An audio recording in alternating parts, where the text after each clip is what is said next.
You're doing what any sane man in your appalling circumstances would do. You're going mad. Oh, I wouldn't do that. Remembering is dangerous. I find the past to be such a worrying, anxious place. Yes, memory is so treacherous. One moment you're lost in a carnival of delight, childhood aromas, the flashing neon of puberty, all the sentimental candy floss. The next, it takes you somewhere you don't want to be.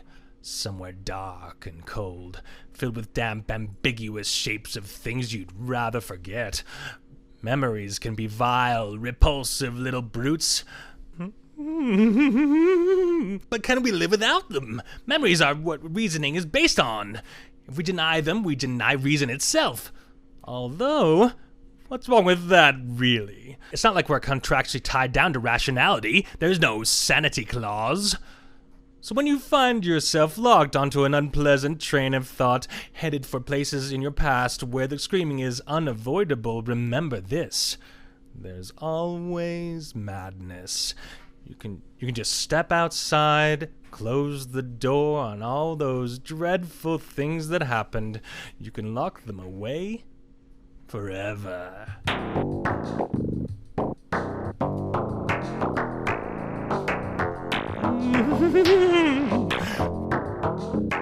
Now, I remember when this movie first came out, or was first announced, we didn't even think it was going to happen. We didn't even think that it was even possible.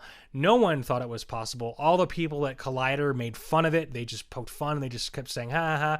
And then things started coming out, things started being revealed, blah, blah, blah, here and there, and I just hadn't seen all the Hangover movies. They just seemed to be something that was not in my radar, unfortunately. And now I want to watch the Hangover movies because of his brilliance here. My hat is off to you, Joaquin Phoenix, and my hat is off to you, Todd Phillips. Thank you so much for delivering such a fantastic film that hopefully, if propelled correctly, if propelled in the right way, we could see some great things happen for DC Comics in the future of DC Comics, and I hope that this does get a second film. Todd Phillips did say that the borrowed tropes or the borrowed ideas from Taxi Driver, but he goes to say that it's more of an era thing. It's not necessarily just Taxi Driver, it's all these other movies. He goes to mention many other films. So one other thing to mention really quick, Todd Phillips will be apparently he's producing, and he might even direct that the Hulk Hogan biopic, which would be really, really fun to see. The timelessness of this incredible screenplay is displayed when the opening scene unravels slowly. It really takes its time revealing the situation to us by picking you up and placing you into the story. I really felt this way as we are first introduced to Arthur's unique job while listening to commentary on the radio in the room about the local news that's happening there. And by listening to the news, this was a great way of painting the picture from an auxiliary standpoint, from an auxiliary point of view, a point of view from outside of the room, and bringing it into there and kind of painting the entire picture of the entire situation, the largeness of the story without showing us. So this is telling without showing, but at the same time, it's showing without telling almost at the same time, I think, maybe. It really takes its time as it placing you in the story. Felt this way as you're first introduced to Arthur's unique job while listening to commentary on the radio in the room. Great storytelling without any character dialogue.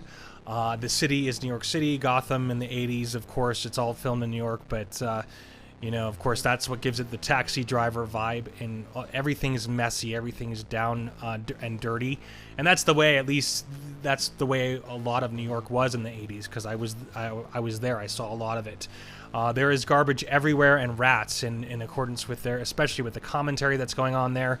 This is something that's taking a jab at the current climate of situations, which is what's happening, of course, in Los Angeles right now, in San Francisco, but more particularly in Los Angeles, which is having that issue. They actually mentioned the typhoid outbreak as well. So anyway, Arthur is almost entranced by the possibilities of his face as he contorts it with his fingers by making a smiley face, followed up by a frown, and then back to a smile. This scene was interesting to me because his character arc tends to go through the same experience,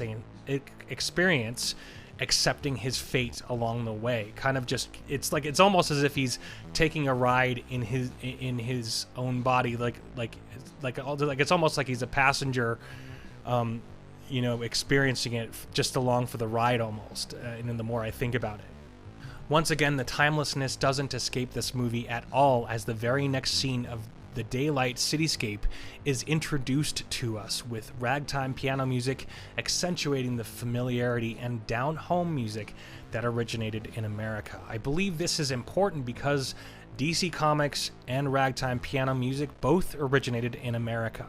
This reinforces the comfort that is felt here, and I feel like this is kind of on a subconscious level, maybe not necessarily all the way that far deep, but I think it may be on multiple levels. That comfort is really felt here. Even the font is timeless. It's in cursive, which is an old, of course these days, I mean, sometimes I write in cursive and people are just blown away. They're like, hey, what is that ancient text from? So even that comfort is felt here. Even the font is timeless, like the classic Scorsese, like a classic Scorsese flick, or even like it reminded me of Somewhere in Time, if you've seen that classic with Christopher Reeve, which is a great and tragic love story. Arthur is dancing with the sign, and he is quickly undermined by the riffraff, then beaten in an alley, kicked while he is on the ground, his flower leaking fluid like oil from a burning car, ready to explode. At least that's how I kind of envisioned that. It's leaking out of the fluid's leaking out of his flower. It's a great kind of symbolic thing. To me, I don't know, it just made me think of that. It made me think of the car exploding. We feel remorse for him in the very next scene, where he reveals his compulsive laughter like he is crying. His laughter in the scene is so tragic and deafening.